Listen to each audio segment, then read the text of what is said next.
আসসালামু আলাইকুম। কাছে দূরে যে যেখান থেকে আমার এই ব্লগটি দেখছেন, তাদের সবাইকে ঈদের শুভেচ্ছা, ঈদ মোবারক। ঈদ মানে আনন্দ, ঈদ মানে খুশি।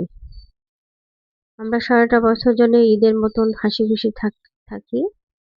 সিম্পল লাইফ উইথ বুলবুলি চ্যানেলে আপনাদের সবাইকে স্বাগতম। হিংসা বিদ্বেষ ভুলে আমরা যেন কাঁধে কাঁধ মিলিয়ে চলতে পারি। রাব্বুল আলামিন আমাদের সেই তৌফিক দান করুক। আমিন। তো ঈদের আগের দিন রাত্রে আমি ডিপ ফ্রিজটা ক্লিন করছি।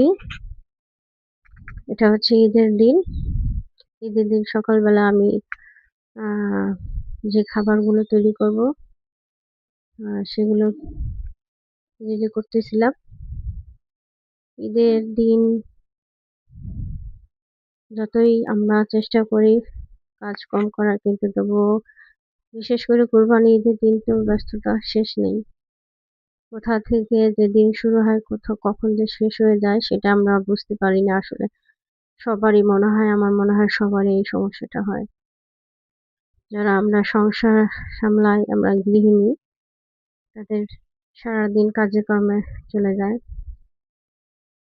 তো আমি পাস্তা রান্না করলাম। এখন আমি সিমাইটা ভেজে সিমাইয়ে দুধ দিয়ে দেব। তো আমাদের জীবন চলমান এবং সময় এবং জীবন কখনোই থেমে থাকে না। এই ক্ষণিকের জীবনে আমরা জগতের লোভ লালসায় নিজেকে যেন না বিলিয়ে দিই। নিজেকে যেন আমরা ভালো কাজে উৎসর্গ করতে পারি। তো এখানে আমি কাস্টার্ডের ফ্রুটস গুলো আমার ছেলে কেটে দিচ্ছে।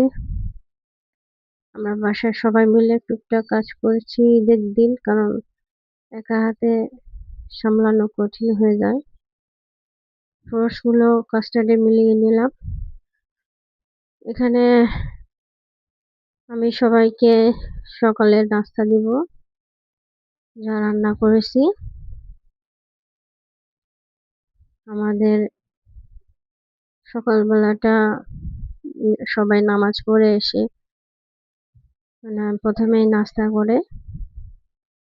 এটা হচ্ছে আমাদের কুরবানি গরুটা মাশাআল্লাহ ভালোই ছিল, দেখতে অনেক ভালো ছিল। এখন আমি দুপুরে রান্না চড়াই দিলাম। দুপুরে রান্না আমি করব মুরগির কোরমা।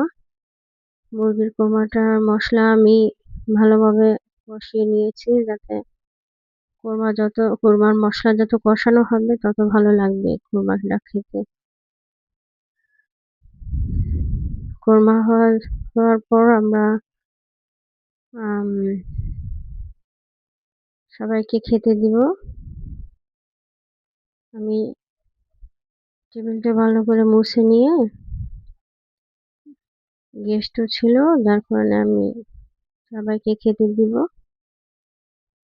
তাই ঈদের দিন রান্না বান্নায় আমার ব্যস্ততা চলে গিয়েছে। তো যেহেতু স্বাভাবিক প্রতিদিনের চেয়ে ঈদের দিন আমরা সাধারণত একটু রান্না বেশি করি, তাই বেশিরভাগ সময় আমাদের রান্নার কাজে চলে যায়। তো এখানে গরুর মাংসটা বসিয়ে দিয়েছি। গরুর মাংস আমি আজকে দেশি রসুন দিয়ে করব স্পেশাল ভাবে, ঈদের রান্না তাই।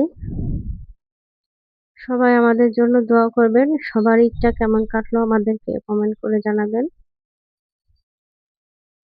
যদি আমার চ্যানেলটা ভালো লাগে, আমার চ্যানেলটা সাবস্ক্রাইব করবেন, পাশে থাকবেন। সবার জন্য শুভকামনা। এখন বিদায় নিচ্ছি, আবার দেখা হবে নেক্সট ব্লগে। আসসালামু আলাইকুম।